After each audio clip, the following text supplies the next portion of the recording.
Hello, everyone, and welcome back to 305 Insights. Today, we're going to take a long, winding road talking about FSU, and I guess we go with the state of the program right now. We're going to talk about Mike Norvell. We're going to talk about the interest from Alabama with him, what that led to, and we're also going to talk about the transfer class. So, first off, I think we should start off with Mike Norvell. And he just secured a new extension. This is the third amendment to his contract since he was signed here in 2019. And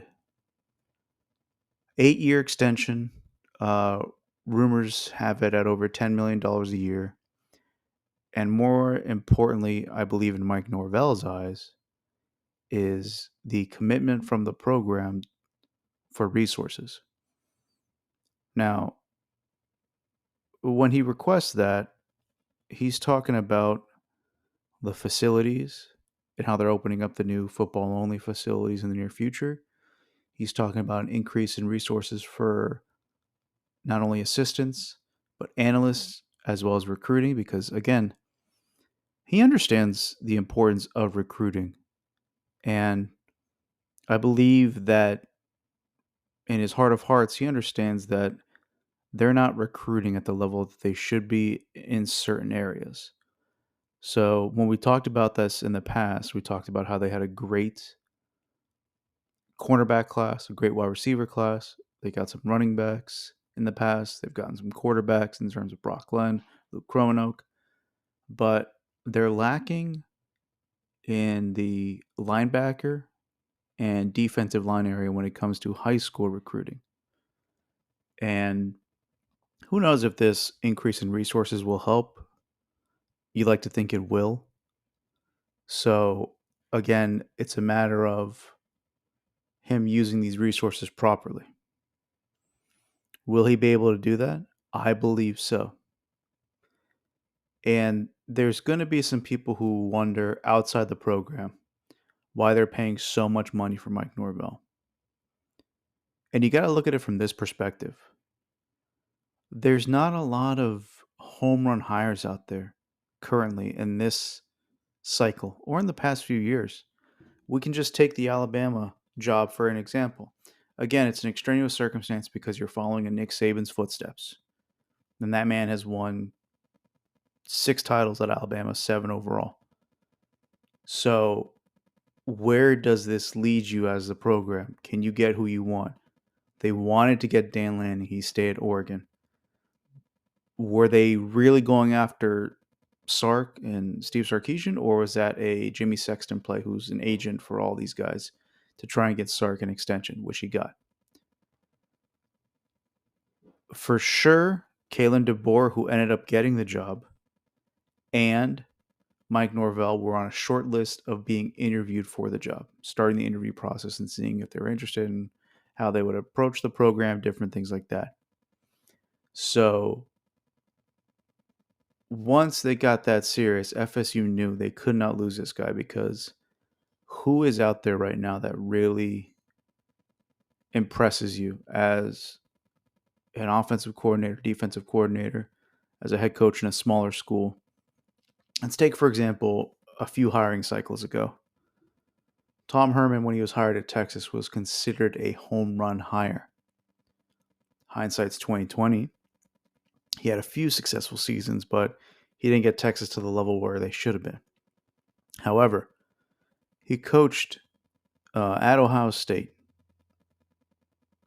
Then he went to the University of Houston, and he had very successful seasons there in a group of 5 at the time, a group of 5 conference. You're in Houston. You're able to recruit Texas. You're able to win with, and not to demean these kids, but, secondary level players in the terms of 3 stars. He did get Ed Alva there, who was a 5-star, but again, you're recruiting not a lot of high-end talent. You're able to win consistently. Imagine giving him the Texas resources. That's what everybody thought. Same thing with Scott Frost in Nebraska. The prodigal son returns, the last quarterback of the championship-winning teams in Nebraska. He goes 13-0 at UCF, wins an unclaimed, uncrowned national championship in the eyes of UCF, and then he can go home and he has the resources of Nebraska. Neither of those hires worked out. Look at FSU specifically. Jimbo Fisher leaves. Willie Taggart, dream job. Willie Taggart has shown improvement in different places that he goes to. Willie Taggart has a nice up-tempo offense, which is what everybody was leaning on Jimbo to start running, as opposed to his pro-style offense with all the recruits and type of talent that you can get in the state of Florida. And look what happened. Willie Taggart was fired less than 2 years into his role, and it set back the program years. FSU understands they have someone special in Mike Norvell. Now, you can look at the negatives and say that this 13-0 season was peak Seminoles under Mike Norvell. He may never go 13-0 again in a regular season. But it's a 12-team playoff. They should be able to get into a 12-team playoff despite how the ACC is viewed. They should be able to get into a 12-team playoff with one loss, maybe two losses, depending on how everything breaks, but probably not. But if they can go 11-1 or 12-1, different things like that. Well, they can't go 12-1 but if they only have one loss in the regular season, stuff like that, all you have to do is be better than pretty much Clemson and UM. Is North Carolina going to be good anymore now that, Mac Brown's on his last legs and you're seeing the ACC disintegrate? And again, that's another thing too. You want stability with the program as they're trying to leave the ACC, as they're trying to find their way, in all likelihood, into the Big Ten. And you have that leadership in Mike Norvell, who's proven that he can build a quality program from the ground up. And we're going to kind of transition from there to this transfer portal class, because he has to rebuild and reload this team. There's a lot of talent that left. We can list it off real quick if you want. Just off the top of my head, you're losing Benson, Keon Coleman, Johnny Wilson, Jaheim Bell. On the defensive side, you're losing Akeem Dent. You're losing Renardo Green. You're losing Jared Verse, Braden Fisk, Fabian Lovett. You're losing, there's one more corner that I'm forgetting. You're losing both linebackers, Tatum Bethune, Kalen DeLoche. It's a lot of talent that you're losing out on. And you have to bring him back in. And so far, folks, he's doing a really good job. He's finding the right fits for this team. And he's finding the pieces that all go together in this new puzzle that's going to be the 2024 season. You need defensive linemen? He's got them. The first one that came in was Marvin Jones Jr.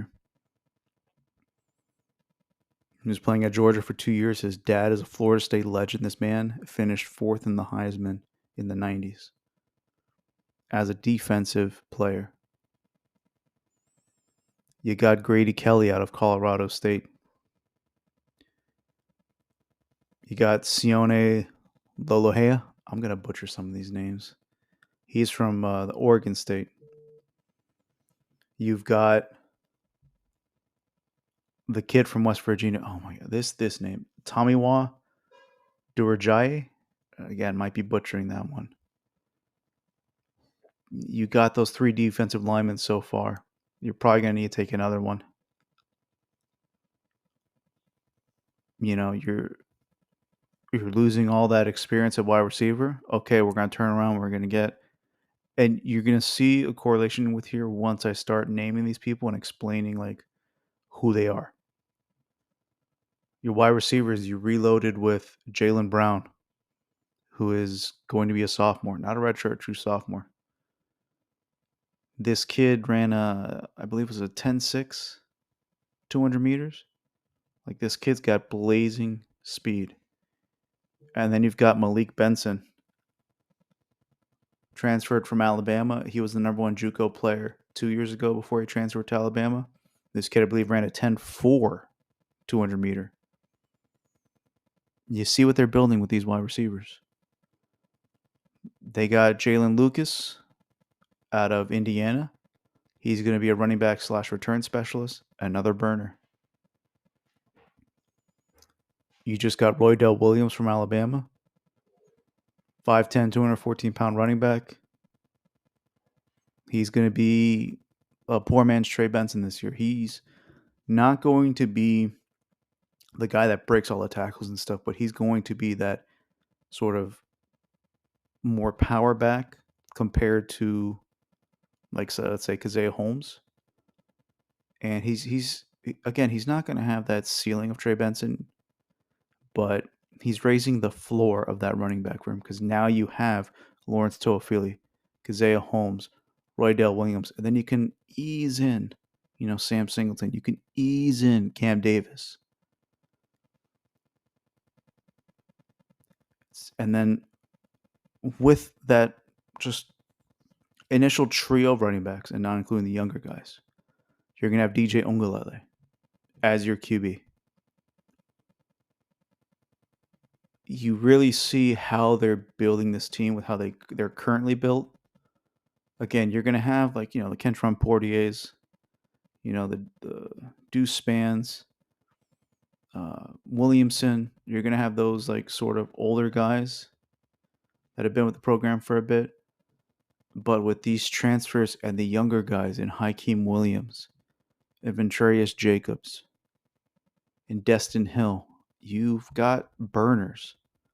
And you saw in the Georgia game, yes, it was the backups of the backups of the backups playing. But with DJ as the bridge gap to 2025, they're going to want to get back to those explosive plays.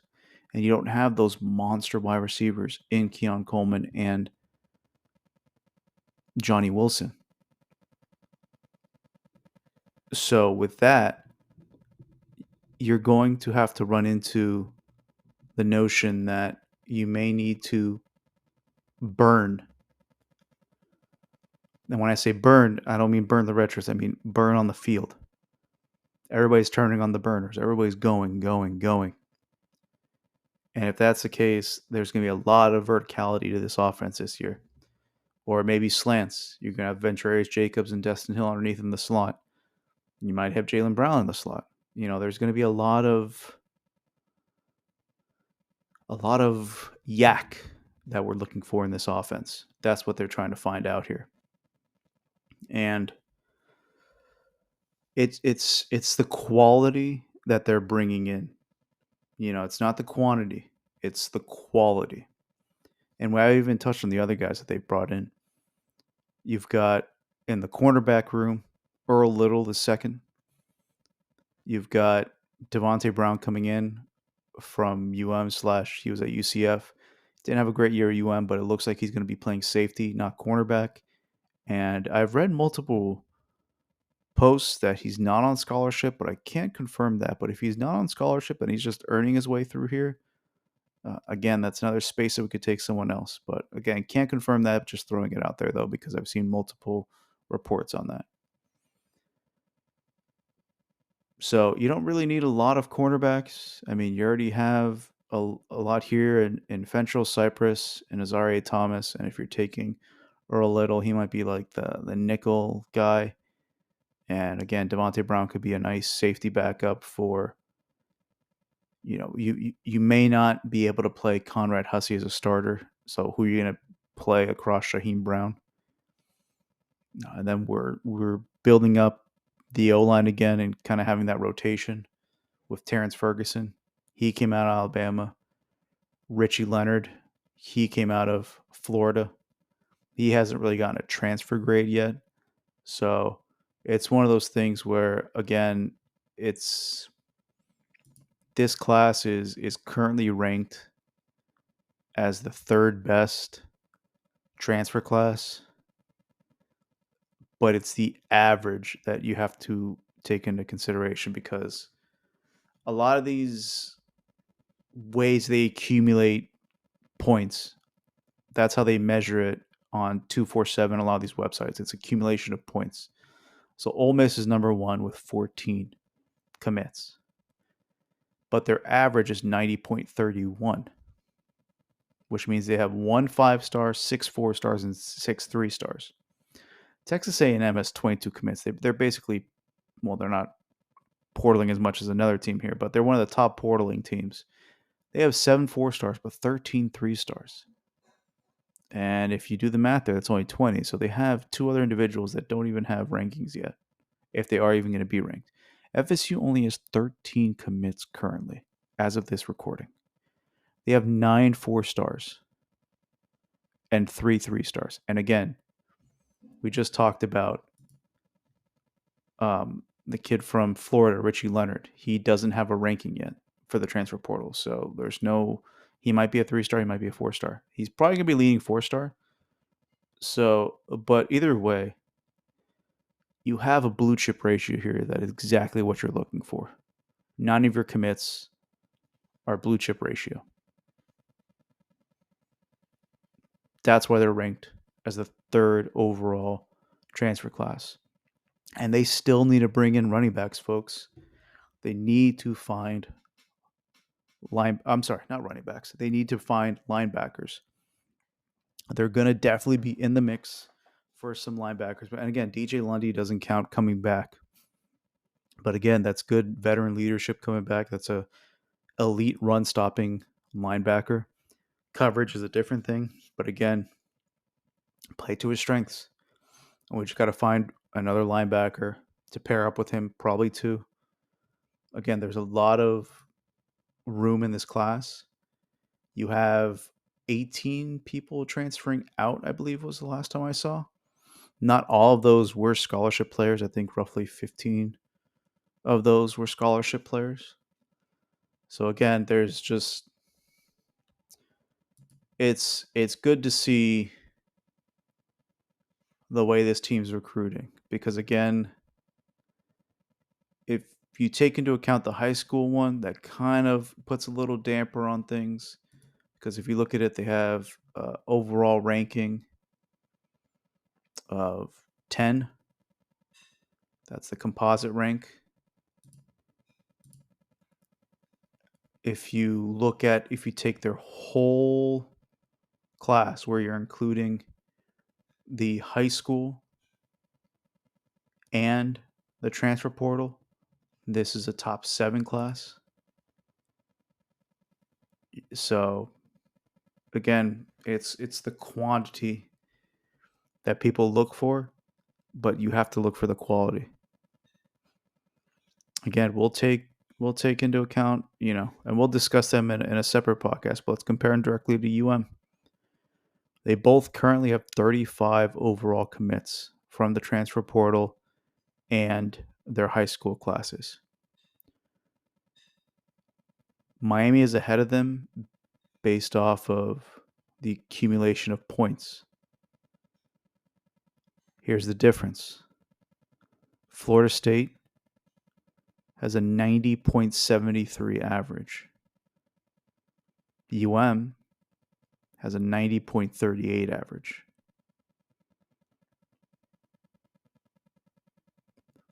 They have 2 5-stars, 12 4-stars, and 20 3-stars. So they're ahead based on the accumulation of points, in the sense of they have the 2 5-stars. They have half the 4-stars, but they have double the 3-stars. So again, it's the accumulation of points, but again, it's the quality over quantity.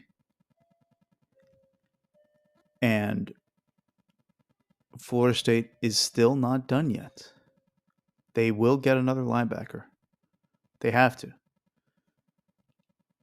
And with all the turmoil that's going on in Alabama right now, with Nick Saban retiring, and that 30-day window,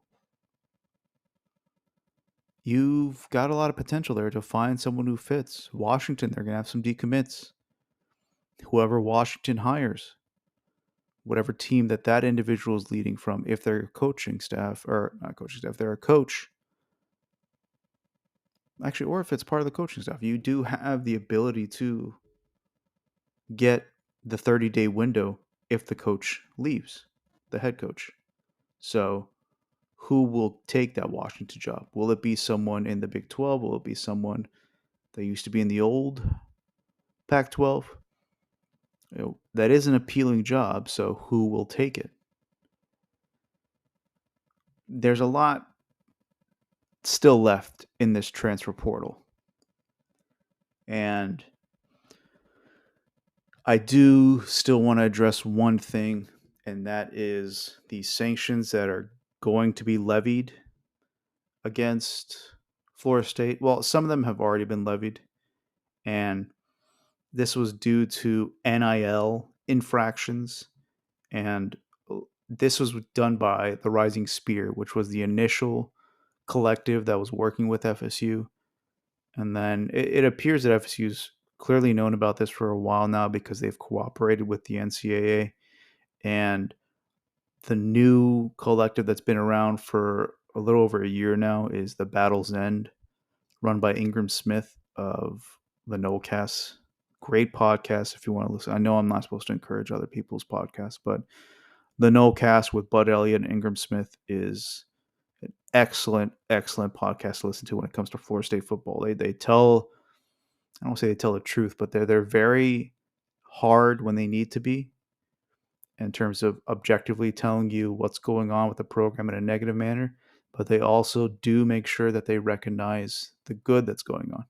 So again, I'm trying to do the same thing here. I'm trying to make sure that objectively we figure out things that need to be improved on, i.e., defensive line recruiting in high school, linebacker recruiting and development.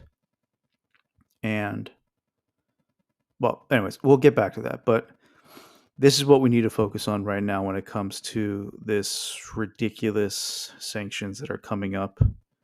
So basically, to put it how ridiculous it is, if you follow certain accounts on Twitter, I still call it Twitter. Football Scoop is an account that is really in the know with coaches. They're able to communicate a lot with coaches, and he basically puts it this way. I've heard from many coaches in the past 15 hours about this.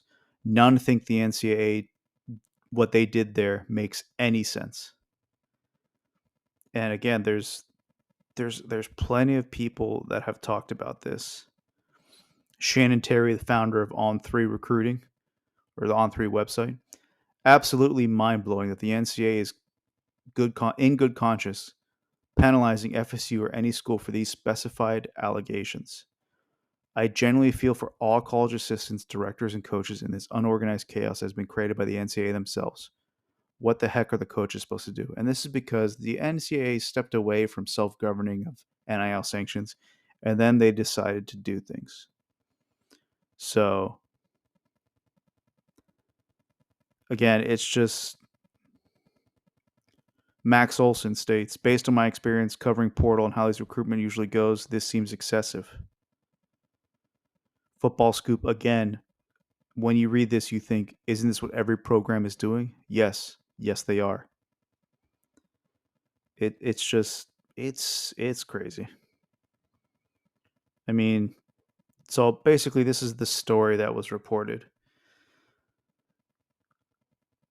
During a transfer portal visit, and this was from, I can't remember his first name, but Mims, the tackle from Georgia, was entering the transfer portal. During the visit, the assistant coach, which is Alex Atkins, transported the prospect and his parents to and from an off-campus meeting with a booster, who at the time was the chief executive officer of an NIL collective. The prospect and his parents stated the assistant coach informed them that they would be meeting with the booster, and the coach did not stay for the meeting. During the meeting, the booster encouraged the prospect to enroll at Florida State and offered him an NIL opportunity with a collective worth approximately $15,000 per month during his first year at the school. After the meeting, the booster contacted the prospect and the prospect's mother via text messages and or phone calls. Shortly thereafter, the prospect withdrew his name from the transfer portal and remained at his previous school. The prospect did not enter an agreement with the booster or receive any related compensation. That's what happened. If you don't think that this is, put it this way, a Florida Gators account tweeted this out. I just want to make sure I have this right. A coach driving a recruit to an NIL meeting sober, FSU, is a serious offense. But coaches driving recruits anywhere and everywhere while clearly drunk, Georgia, is just fine and dandy. Did I miss anything, NCAA? This person also retweets, I hate FSU and Georgia equally, so I'm a truly neutral observer. All I want here is some consistency. There are reports out there that Georgia's coaching staff repeatedly drove while under the influence. Yet that's not a violation. You have recruits who haven't actually signed with the programs yet pulling up, I believe it was in Ole Miss. They had the JUCO transfer who pulled up in a Lamborghini. You had Jeremiah Smith did not send his letter of intent to Ohio State until his agent slash lawyer was able to review the NIL opportunities that Ohio State was offering, meaning he needed to make sure they were able to pay it and do all this stuff and, the money's there, different things like that. He's not enrolled there. Yet he's allowed to do that, and Ohio State's not allowed to be punished for this. Riley Leonard, he entered a no contact designation and immediately basically went to Notre Dame right after that. How is he able to go to Notre Dame immediately without necessarily visiting or talking to the coaching staff if he wasn't already knowing that he was going to be able to go there? Again, this man hadn't transferred out of Duke yet he was immediately, as soon as he entered, was a crystal ball at Notre Dame because everybody knew he was already in contact. There's a lot of stuff that's going on right now in the NIL field, in the transfer portal, that the NCAA just knows is happening and they're building up the evidence. But if this is how they're going after FSU, I can't imagine how strict the other punishments are going to be. And that's the scary part for a lot of these coaches, is they don't know what's in the future. So it's just, again, so this is what the actual punishments are. You get 2 years of probation, scholarship reductions of 5 over the next 2 academic years, a reduction by 7 in official visits for 2023 and 2024, a prohibition on recruiting communication for 6 weeks over the next 2 academic years, including this next week, which is January 12th through 18th, a prohibition on communication with athletes in the transfer portal from April 15th to the 21st, which is the spring transfer portal that's basically the last window before the season starts, a reduction by 18 evaluation days this spring, and a financial penalty of 1% of the athletic department's budget. And again, Alex Atkins has a 2-year show clause and 3-game suspension. The show clause is something very basic in a sense of if Alex decides to get another job, the other program has to say this is why we're going to hire him. Da da da. It's not really a real penalty because I've never heard of the NCAA, at least recently, deny someone from getting a job even though they have a show clause penalty. So again, he had to touch on that subject a little bit, but from everything that I've read, this is a huge nothing burger. Michigan, again, can steal signs and their coach can be suspended for 6 total games this season. And that's their punishment for doing what they did. Yet FSU is getting this punishment. It just seems a little excessive, and a lot of people agree with that. So that's not even homerism, such as me reading out multiple prominent people within the industry saying basically what's going on. So Moving on from that, just again focusing on the positive. Mike Norvell is here for another 8 years. The recruiting is starting to pick up again. I'm sure we're going to have to do another podcast, hopefully in the future, with some of these Alabama and or other linebacker recruits that are out there and how we're going to pick them up. Coming up shortly, we'll be releasing another podcast focusing on the Miami Hurricanes and a surprise announcement that I kind of hinted at a few weeks ago in the podcast talking about the transfer portal for both teams, but we'll save that for that one. So you have to tune in to see what's going on there. So thanks for listening, guys. Really appreciate you stopping by. We're going to start expanding the network. We're really going to start focusing on putting out videos. We're going to set up a YouTube channel. I'm going to be posting my podcast there as well, as along with Spotify. And just trying to get my voice out there. So wherever you're listening, I appreciate it. And here's to more content being produced. And we're going to probably produce one very shortly with Miguel and Eric about the Dolphin season. Posting that up hopefully Monday or Tuesday. And yeah, 2024, I said it earlier, it's going to be a different year for this podcast. So thanks for being on the ride with me. So once again, 305 Insights, Alan Somerton, thanking you for stopping by. Have a good one, folks, and looking forward to you in the next one.